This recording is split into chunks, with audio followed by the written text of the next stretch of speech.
Hey, what's up and welcome to the Game Positive Podcast, episode 13. Before we start the show today, I just want to go over some changes, some rather big changes, I should say, that I'm going to be making to the podcast and to my YouTube channel, specifically around the type of content that I'm going to be making going forward. Over the past kind of couple months, I should say, I've noticed that there's kind of been an issue with the content I'm making. I haven't necessarily gotten any feedback from listeners or anything like that, but it's just something that I kind of feel when I listen back to the stuff I'm making and see the engagements I'm getting and stuff like that.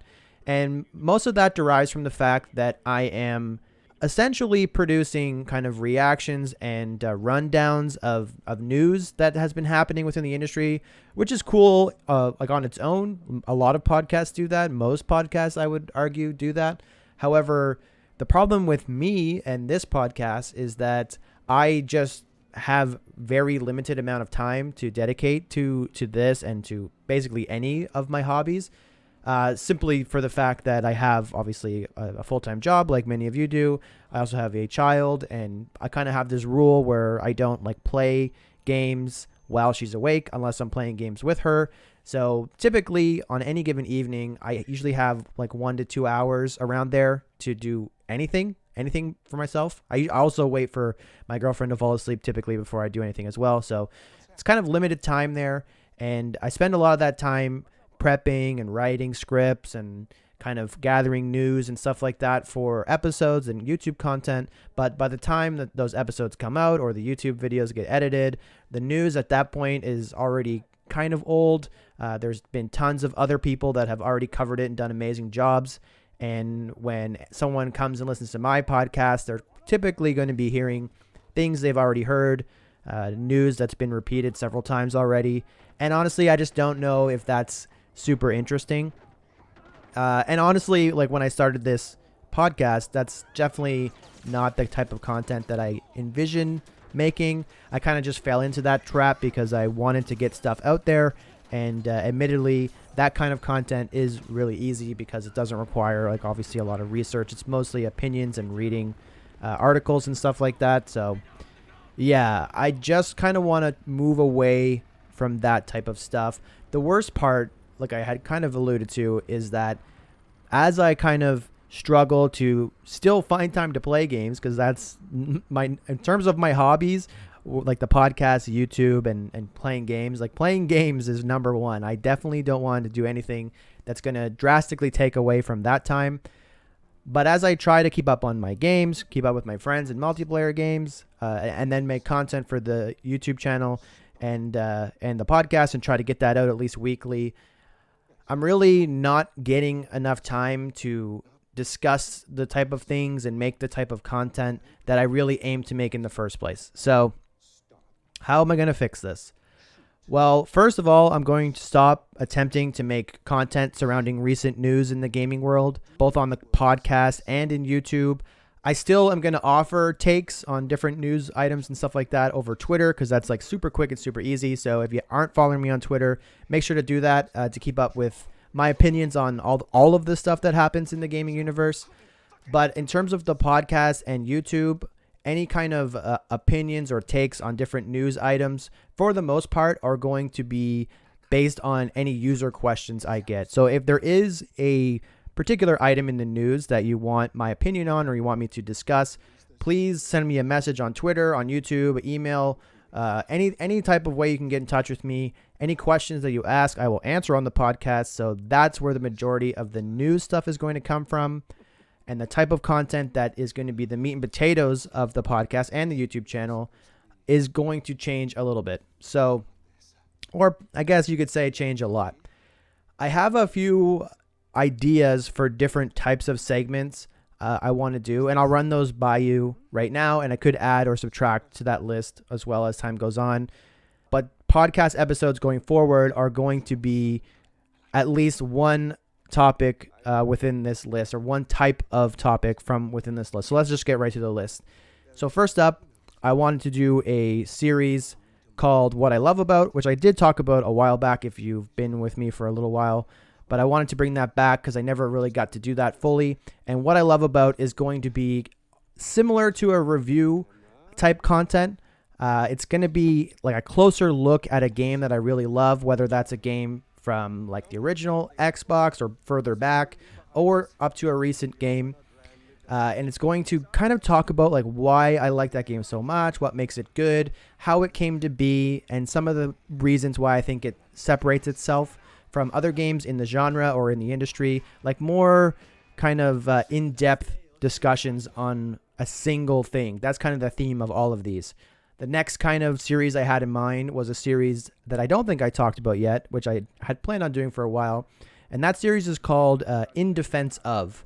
So that is going to be where I take a closer look into a game that has had its issues, you could say, either critically, commercially, or like a perception issue with fans, etc. And I want to shine a light on what its redeeming qualities are, like what it does do well, because there's pretty much no game out there that is objectively bad from top to bottom.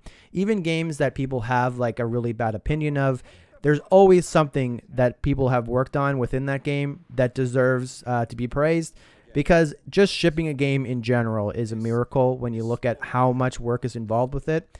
And I wanted to take an opportunity to kind of shine a light, like I said, on that stuff, the stuff that doesn't get covered in the media, because what is going to get the most clicks is the negative stuff, which is kind of the whole point of this channel, like in in the grand scheme of things.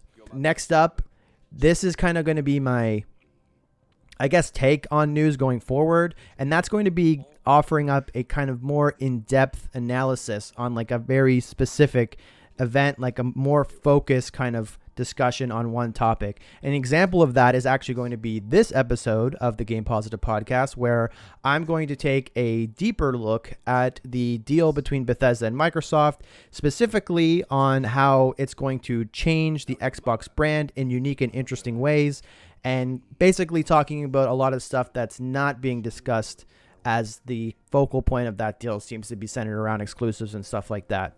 And then finally, I do want to have a series, I haven't thought of a name for it yet, but where I take a deeper dive into the developers and the studios that make the games that we love, talking about their history, what sets them apart in the industry, where they could be going in terms of their future releases and stuff like that.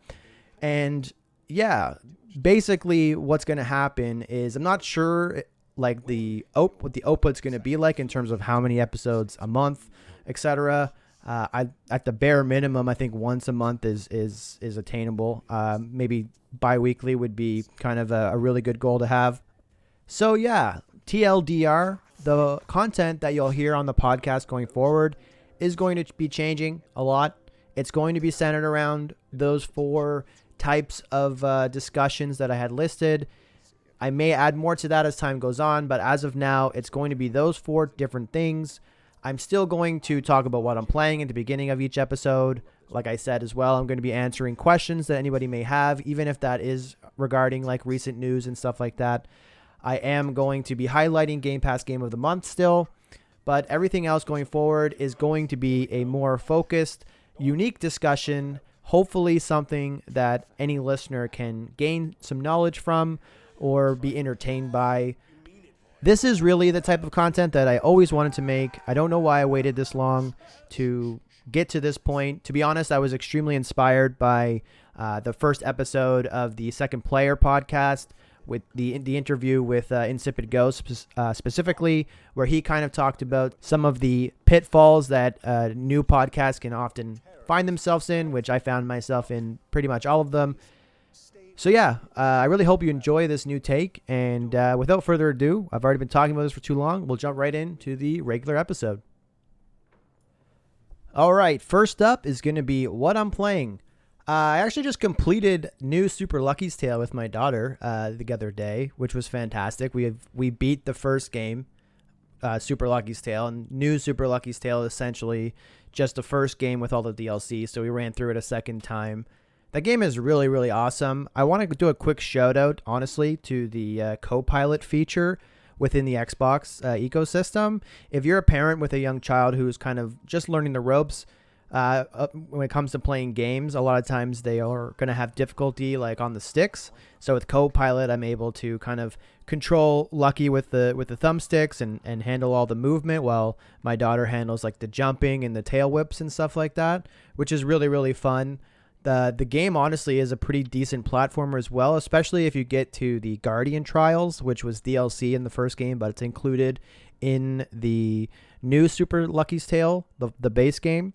There's actually some really awesome platforming in those, which is, it can get a little bit difficult, to be honest. Nothing crazy, but it's definitely fun if you're a fan of platformers. I also have been drowning in the Bethesda Kool-Aid recently. I have been playing through Skyrim for the first time with the special edition on Xbox One, although I'm thinking about maybe swapping to PC for the higher frame rate. I'm kind of waiting to see if maybe a FPS boost happens in the near future, but I am loving that game. And I dove into Fallout 76, a game I had avoided since the launch due to all of the kind of bad press and stuff like that. And I'm extremely surprised by how amazing its community is. We'll get into that a little bit later. But I'm also kind of surprised into how far the game has come. I currently have no issues with it. I'm having a blast. And honestly, it might be the center of the topic of an upcoming In Defense Of episode. So stay tuned for that. And recently, as of last night, I just started my first playthrough of Dishonored. It's a game franchise that I've always thought was interesting, but I never really dove into. And being that the whole thing is now on Game Pass, I started with Dishonored 1. Hasn't totally gripped me yet. I think that at this point, I just finished the prologue, and I kind of just went through a little bit of the first mission. It's definitely leaning heavily on its fantastic setting and art style. The gameplay hasn't totally clicked for me yet, but I'm definitely not finished with it. I'm going to give it more of a chance. I think I'm still learning new abilities and stuff like that, so the whole kind of loop is still forming. So we'll get back to that maybe on the next episode and see how it comes. But yeah, that's what I've been playing lately.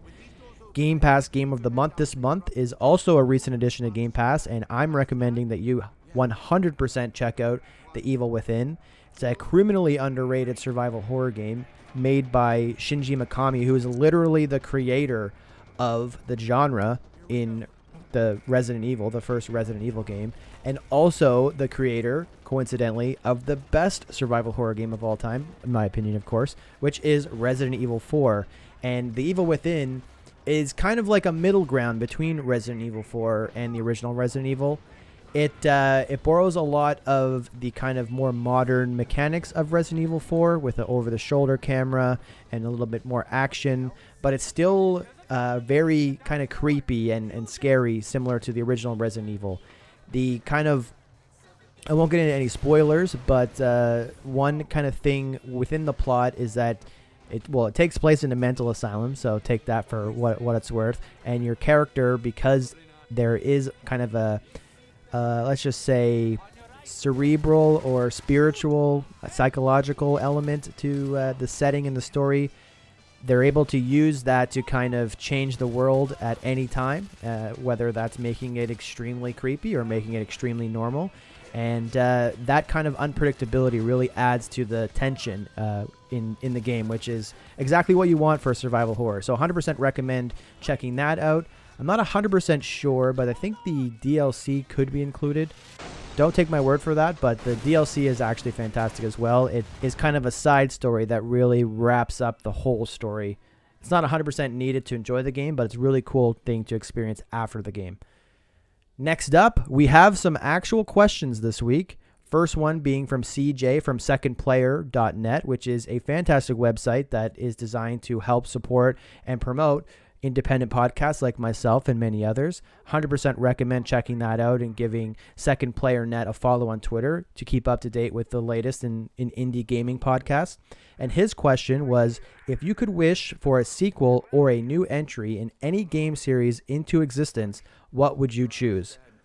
Well, CJ, I'm going to cheat a little bit here, and I'm going to pick a sequel and a new entry because I really couldn't just pick one. So first up, sequel.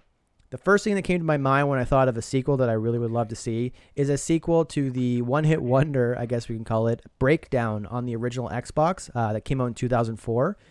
I'm picking this in part because it's an amazing game, but also because it will likely never happen. Mind you, it was critically well received, and I love it. It's one of my favorite games of all time, but commercially, it really wasn't that successful, and I have a feeling if we were going to see a sequel, we probably would have seen one already, as we're coming close on 20 years since its original release. But Breakdown was way ahead of its time when it came out. It's a first-person action-adventure game that has a huge focus on kind of first-person immersion and melee combat. Think like Mirror's Edge, like half a decade before Mirror's Edge actually came out. And remember when Mirror's Edge came out, it was lauded for how kind of new it felt, like how cutting edge the movement and the animations were. And on top of that, Breakdown tells like an off-the-walls kind of cinematic Metal Gear-esque storyline with an amazing antagonist, which is something that Mirror's Edge kind of lacks, in my opinion, is that crazy, awesome, engaging storyline. I can't stress enough, though, how good of a job the team at Sega did with the first-person immersion, like when it comes to animations and stuff like that. I distinctly remember in like the intro sequences of the game, your character is like eating a hamburger and like drinking a soda in first person, and like literally I remember feeling hungry watching it because of how amazing the animations and the audio cues were. Seriously, like go watch a Let's Play of it, or even better, check it out on Xbox now, as it is backwards compatible. I believe it was a Games with Gold not too long ago, so you may have already claimed it and not checked it out yet. Either way, I think the original Xbox games are extremely cheap as well on the marketplace. It might be like $5 or $10. 100% recommend checking Breakdown out. With the incredible leaps that we've made in gaming tech since 2004, with like 3D audio and obviously like insanely enhanced visuals, the potential of a sequel to this game is like limitless. Or even factor in like VR and like the head tracking in VR to kind of give even more immersion to the first person feel. There's a ton of potential. Doubt I'll ever see it, but if I could wish it into existence, it would be a sequel to 2004's Breakdown on the original Xbox. Now for a new entry. When I'm thinking a new entry, it's also an easy choice that literally just popped immediately into my head, and that is a new entry into the Soul Reaver or Legacy of Kain series. The original games on the PlayStation were really, really cool, but Blood Omen 2 on the original Xbox was literally the second game that I like no-lifed when I was a kid. Halo obviously being the first game. 100% completed it several times on the original Xbox. The characters and the setting are so unique. Actually, Amy Hennig of Uncharted fame, the writer for Uncharted, director for most of the Uncharted, I believe, actually led the production on a lot of the games in the Legacy of Kain series. So that's kind of where she didn't, that's not where she started necessarily, but I think that's where she really honed her skills, and that's kind of led her to create the amazing Uncharted series, which is really cool. And honestly, today's gaming landscape has a big gothic vampire shaped hole in it, so there's clearly room for it to make a comeback. I remember being like 14 and being at I think Microplay or Blockbuster or whatever, and looking at the back of the box for the game, because remember back in the day you used to literally pick up a box, look at the back, and that's how you decided if the game was cool or not. There was no Metacritic or anything like that.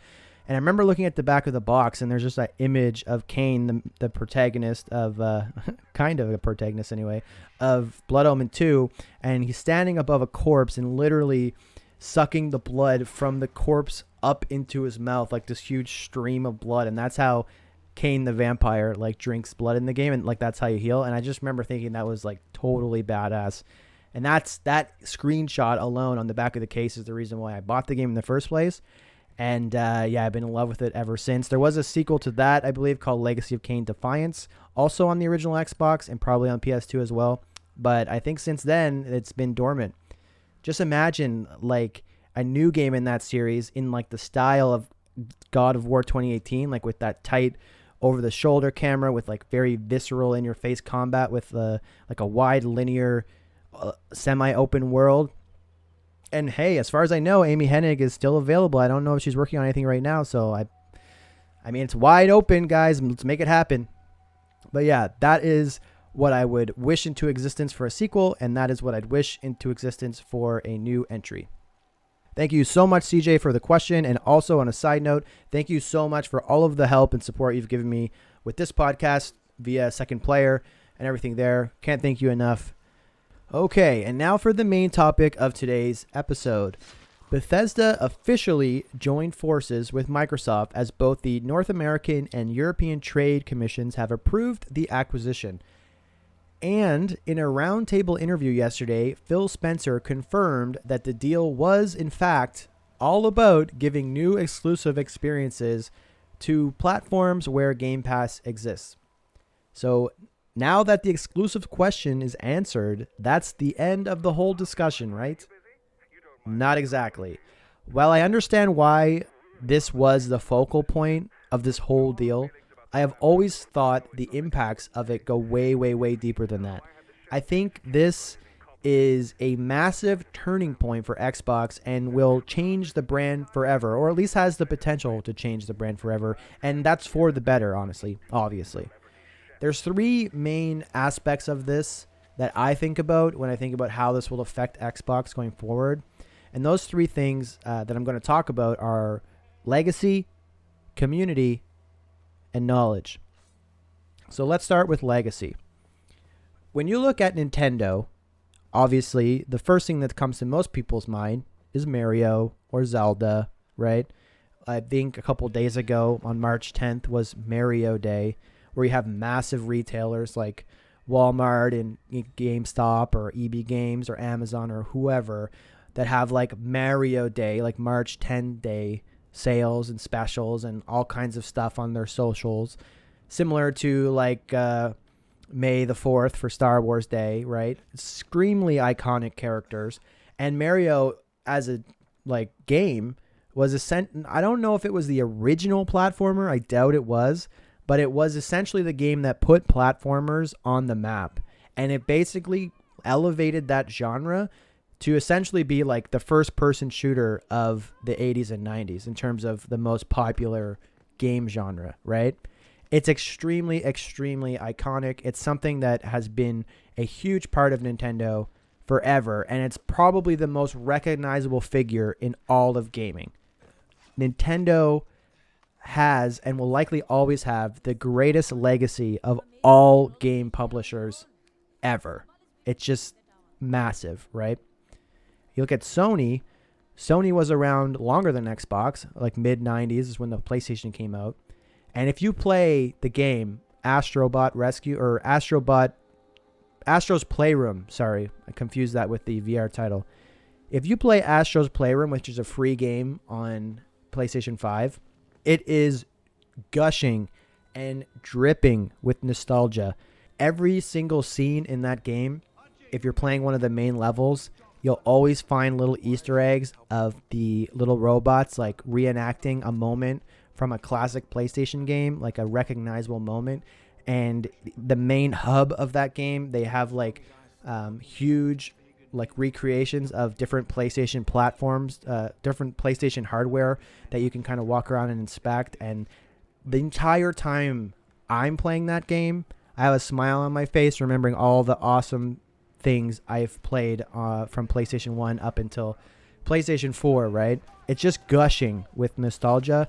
And one thing I was thinking the entire time that I played that game was like, I would love to see a game like this on Xbox. There's obviously iconic characters like Master Chief or Marcus Phoenix and among other things.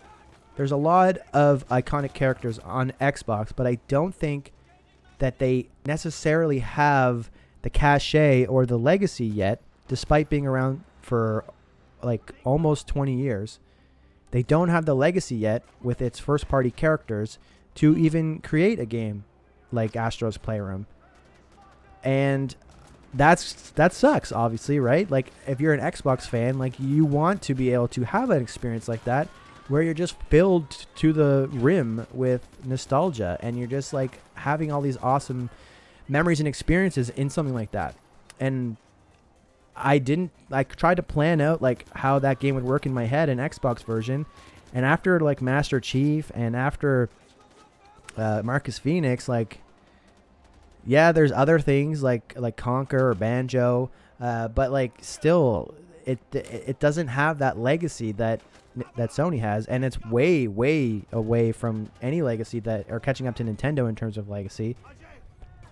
But I think that this Bethesda deal is the first step into getting to that point where perhaps on the next iteration of Xbox hardware, they could make their own Astrobot-like experience.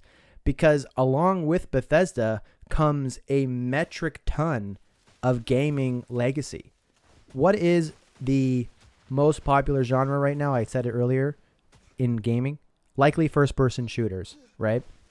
The first first-person shooter ever was Wolfenstein 3D. Correct me if I'm wrong. If it wasn't the first, it was the first that people really played and was popular. The first-person shooter that came out after Wolfenstein that set the world on fire, that was essentially the closest thing to a Mario in terms of its popularity, was Doom. The first massively popular multiplayer PvP game, like online multiplayer PvP game, that was a first-person shooter, essentially the cornerstone for the most popular ways people play games online today. You know what that was? Quake 3 Arena. All of those games, all of those IPs now belong to Xbox. BJ Blazkowicz, Doom Guy, the Strogg, all those characters, that's part of Xbox's legacy now. RPGs. What was a game that really pioneered the first-person fantasy RPG? One of the more popular ways that you can play an RPG right now. That was The Elder Scrolls. Not Morrowind. The Elder Scrolls Arena, I believe. And it led into Morrowind, which led into Oblivion, which led into the probably best-selling Western RPG of all time, Skyrim. All of those characters from the Elder Scrolls universe, like Alduin the Dragon, the Nord from Skyrim, from all the marketing, the annoying fan from Oblivion, all of those characters are part of Xbox's legacy now. Fallout. Fallout's one of the most recognizable IPs in gaming right now. Fallout 3 was pretty trend-setting in terms of being a first-person shooter RPG. And Fallout 3, New Vegas, Fallout 4, Fallout 76 are all insanely high-selling games. The Vault Boy is one of the more recognizable characters in all of gaming right now. Fallout is now part of Xbox's legacy. All of that. So, combine that with Halo, with Master Chief, with Gears of War, Marcus Phoenix, with Banjo, with Conquer, and all the stuff from Rare. You start to get over that problem that you create when the majority of your games output are racing games. It's really hard to attach your nostalgia to like a car, for example, in a racing game, right? You can't really do that the same way you can with like Master Chief. So this huge influx of legacy into Xbox is going to just like quadruple the amount of firepower they have when it comes to their stable of characters and legacy. And that's something that's very, very hard to organically make, as you've seen over the last 20 years of Xbox. But due to them just spending $7.5 billion, they now have that in their arsenal, which is fantastic. And we could potentially get an Astro's Playroom-like experience on Xbox, which is fantastic. Next up is the community aspect. Now, Xbox obviously has a great community. If you go to look at the XO experiences, packed full of fans, millions of people on their subreddits and Discords. If you go on Xbox Live and search up the communities, there's tons of people. I've been part of it not my entire life, but since Xbox existed, they've broken records countless times with like Halo 2 and Halo 3 in terms of player counts and stuff like that. There's obviously a huge community at Xbox. There's no question about that.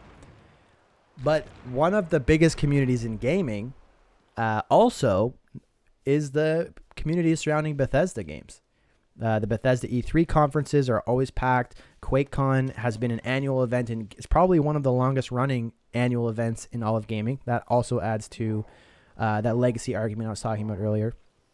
There's tons of fan films, tons of podcasts, tons of charities surrounding it. There's just a ton of community that is now, Microsoft now has the opportunity to fuel and grow and combine with the original Xbox community to build a massive amount of players. The fact that they're going to also be putting these games on mobile, on streaming, on PC, and on Xbox, they have the potential here to grow one of the biggest communities ever, which is going to allow them to put on so many more community events. Like they can ramp up QuakeCon extremely.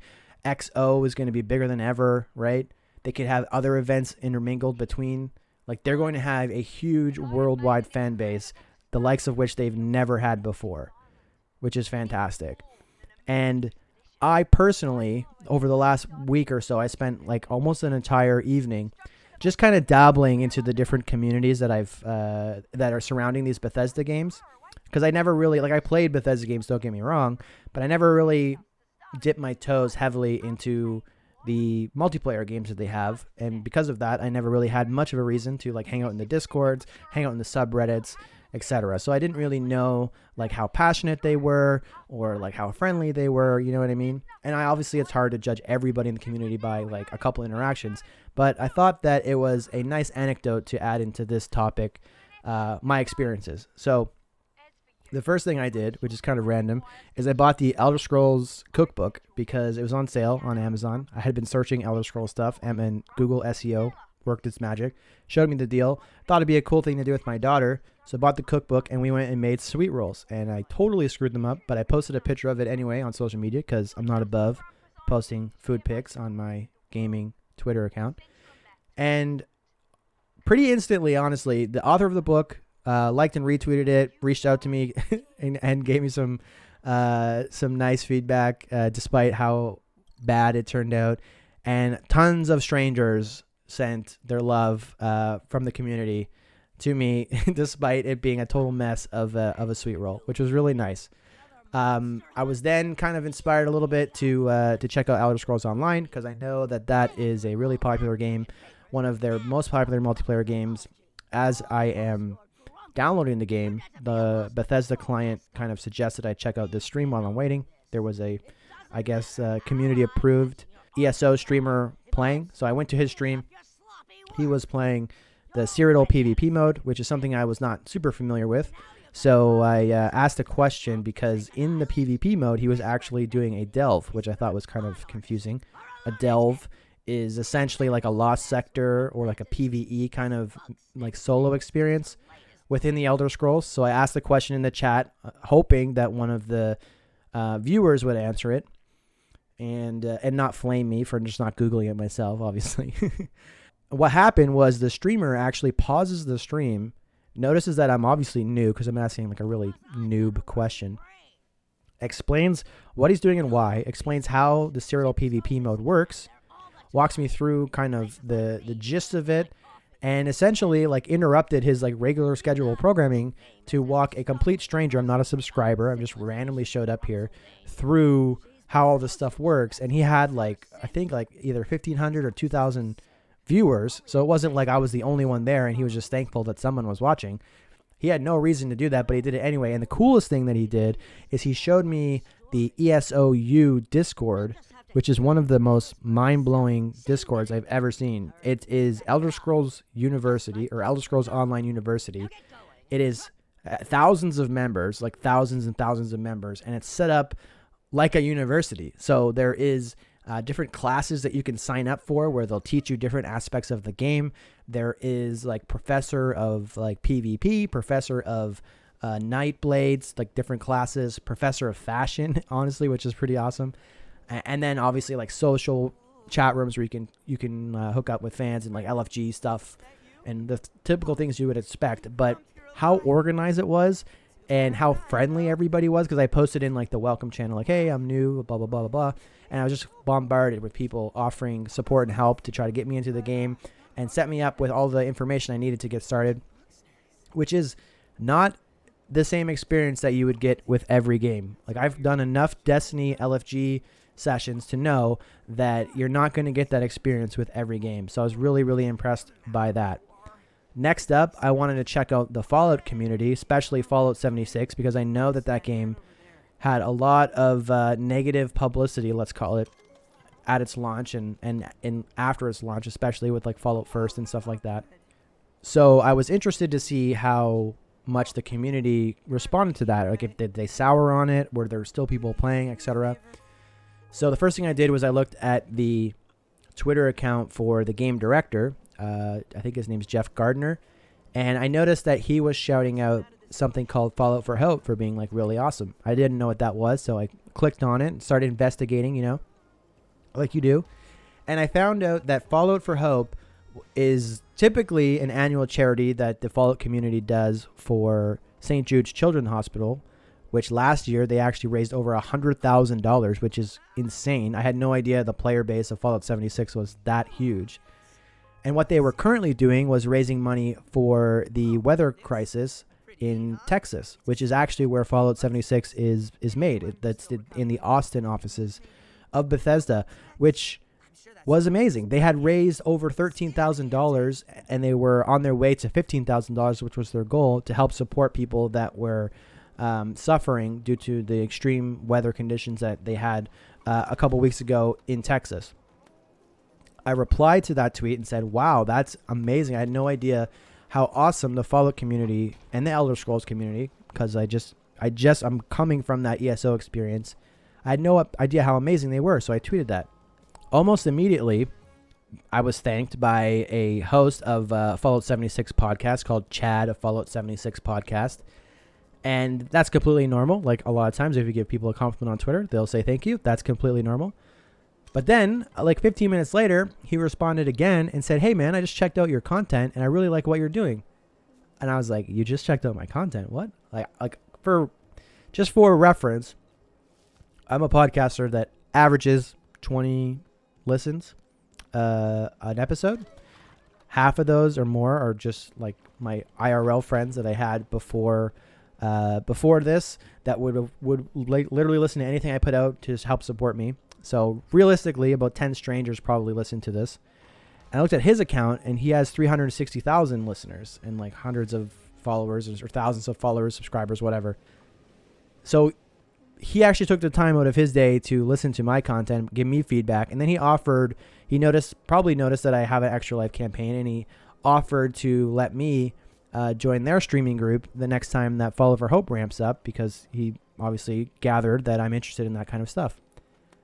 So I'm sitting there like completely blown away, because aside from second player, this was the first time in my 8 months of doing this that anybody with any kind of relative following, like relatively big following, had ever responded to anything I said or reached out to me in any way or provided any feedback at all for anything. I'm not going to get into any names, obviously, but there's a lot of times where I'll reach out to like a community manager of a smaller game or a smaller creator and just ask them, or like give them, like, I don't know, just reach out and ask them questions or whatever. And 99% of the time, I don't get anything back, which is understandable. Like, they get a lot of questions, a lot of people reach out to them, and it makes complete sense for them to have a priority list, let's call it, in terms of who they're going to respond to. And that priority list is generally like the following or the kind of clout, I guess, if you want to call it that, with who's talking to them. And I would be really low on that list, obviously. I'm a very small creator. So I was pretty blown away that with maybe an hour spent within the Fallout community, I'm instantly getting interactions like that. And the same thing goes for Elder Scrolls. So what I'm getting at after talking about my like weekend like dabbling in this community for seemingly forever is that the people that are coming over that Microsoft now can shepherd and grow and fuel are fantastic. They're so passionate. I made a YouTube video that you can check out on my YouTube channel, which is a couple highlights of what I found just by digging into YouTube and just searching like Fallout community, Elder Scrolls community, whatever, and seeing all the fan creations of different podcasts, different communities that exist surrounding these games. It's absolutely fantastic. So not only are we probably doubling in size in terms of the community over at Microsoft and Xbox Game Studios, but we're also improving because we're just getting such passionate, amazing people. And that's the type of thing that Microsoft can curate and fuel and grow into a lot of success down the road when it comes to Game Pass subscribers, Xbox Live subscribers, people using their community services like LFG and stuff like that, having a lot of more of a presence on like social media with Reddit and Discord and stuff like that, having awesome interactions on Twitter, just like growing their user base organically with all these amazing people coming together and becoming friends and all of that stuff. That's an aspect that is criminally under talked about. I've never seen a mainstream media outlet or anyone really talk about that, and I think that's really cool. The next important aspect of this deal is knowledge. If you have watched the Welcome to Microsoft or whatever roundtable discussion that they had recently, you would pick up a common theme where every time they cut to a studio to kind of like give their spiel on what this merger means to them, the one thing that always came up was how collaborative they are with the other studios within Bethesda. So like Arcane is helping with Fallout 76, and ZeniMax Online Studios is helping with the new Elder Scrolls game, right? Like id is helping, or I think they said Shinji Mikami designed an enemy in Fallout 76, or no, within the Elder Scrolls Online, I think. Can't remember the exact details, but the point is that they are all extremely collaborative. They're all sharing tech, sharing ideas, and they're doing that because they're passionate about all the games that they make. It's not something that's corporate mandated. Like the developers of The Evil Within are not told by Todd Howard, you have to design a monster for this other game, right? It's something they do because they really just love the culture and they love the games that everybody within that Bethesda umbrella is making. One quick aside I want to point out too that I think is really important is that Bethesda's culture is clearly extremely strong.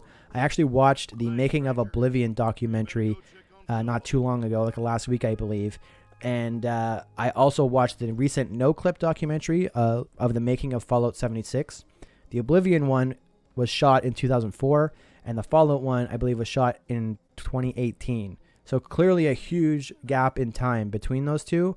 And almost every single person that's working on Fallout 76 also worked on Oblivion. They've had the same core group for so long. And they've been there even before Oblivion as well.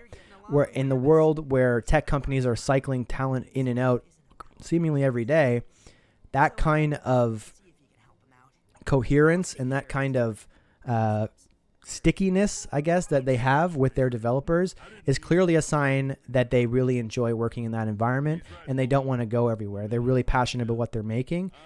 And that could be because they're able to kind of reach out like in their downtime and work on different IP other than what their main thing is. And how that relates to Xbox is Xbox currently is doing something similar. It was recently revealed that the Coalition is helping with Halo Infinite. I know that Sea of Thieves, the tech used for their water engine, was also used in other Xbox games, which is really, really cool. So you're going to get this brand new engine that 343 made, the Slipspace engine. You have the Coalition, who are seemingly like masters at the Unreal Engine. They seem to get the most out of that engine versus anyone not named Epic, probably because a lot of people that work there are from Epic. You have Sea of Thieves, like I said, with some of their tech that they made, like with the water and stuff like that. Then you have Bethesda with the Creation Engine, which is showing its age a little bit. But you also have id with id Tech. Phil Spencer even mentioned that. And all of these developers now, their kind of toolbox, let's call it, has just doubled essentially. So they have so many more resources they can reach out for, so many more people that they can ping on Slack or Teams or whatever and get some feedback, some input on. Their total knowledge base for the company is just like exploding. Here's an example. Like this might help kind of explain this a little bit. Imagine that you own like a restaurant, right? And you also own a cattle farm. So you have like your own cows, right? And your restaurant specializes in like the best steak ever. Okay. So you have the freshest meat, the best cuts, and you make the best steak ever. The steak in this example is Halo. Okay. Now, obviously you don't go to a steakhouse, get a plate with a steak on it, and that's it, right? You get different beverages, you get different sides, you can get desserts and appetizers and stuff like that. But at your restaurant, you only have this cattle farm. So the only thing that you are super, super good at is the steak. when you go and get french fries or potatoes or like desserts or nachos or whatever, all that stuff you go and you buy from different stores and you bring in and you kind of like follow the instructions or whatever and you make that yourself. So people come in, they love the steak, it's great. But I mean, the fries, the potatoes, the desserts, the drinks, whatever, those are average. Like they're not bad, don't get me wrong, but you're not going to tell your friends to go there because the potatoes, the double baked potato was fantastic, right? Because you just got it at Costco. You know what I mean? Imagine that in your personal life, outside of your restaurant, you like get married to someone, right? And it turns out that that person that you just married and you married into their family, that their family actually owns a bakery and a vegetable garden and a chocolate factory, right? Now, all of a sudden, your steaks are still amazing, but you have the freshest vegetables in town. You have the best tasting, freshest desserts in town. You have the best baked goods in town. And now your restaurant is 10 times better because you don't have to outsource those other things. Everything is in-house. Everything is available to you fresh and amazing because they're all made in the same restaurant. I don't know if that was overblown or like made no sense, but that is the way that I think of this. I think that somebody from Tango being able to quickly ping or get in a Slack or Zoom call or whatever Teams call with somebody at the coalition to discuss like how the best way to implement cover is just so amazing. I think that somebody from 343 being able to quickly get in a chat with somebody at id to discuss like combat encounters and how to make those amazing Doom combat encounters work in Halo with a Halo twist. I think that kind of lesson is invaluable. I think the people at Playground being able to talk with some of the people at the Bethesda in terms of how to write amazing quests like you see in Oblivion and Skyrim, that is just so invaluable. I think that all of these companies having access to the huge wallet at Microsoft is like going to make all of their games so much better. And yeah, I think that those three things are the best parts of this deal. The legacy that Microsoft can gain from this, the legacy they can set in place and grow even more. The community just doubled or tripled in size, and it's going to be an amazing place to be as a gamer. And the knowledge base that these developers are going to have, the ability that they're going to have to pick so many different brains to get so much different input on different decisions they may make in their games is going to improve everything tenfold. And I'm just really, really excited about those things, exclusives or not. And that's all I have for you today, folks. Thank you so much for listening. If you made it this far, please let me know what you think of the new format. I hope that this discussion was a little bit more nuanced, maybe a little bit more unique. Maybe you gained something from this that you didn't hear on another podcast, and I'm not just repeating news that you've already heard. I hope to continue stuff like this in the future. But yeah, hopefully these changes work. Fingers crossed. Thanks so much for watching, or listening, I should say. I will be putting a video version of this on YouTube in the next day or so, so stay tuned for that if you prefer to watch podcasts instead of listen to them with some gameplay in the background. That's an option as well. But yeah, I'm out. Thank you so much. I'll talk to you guys later.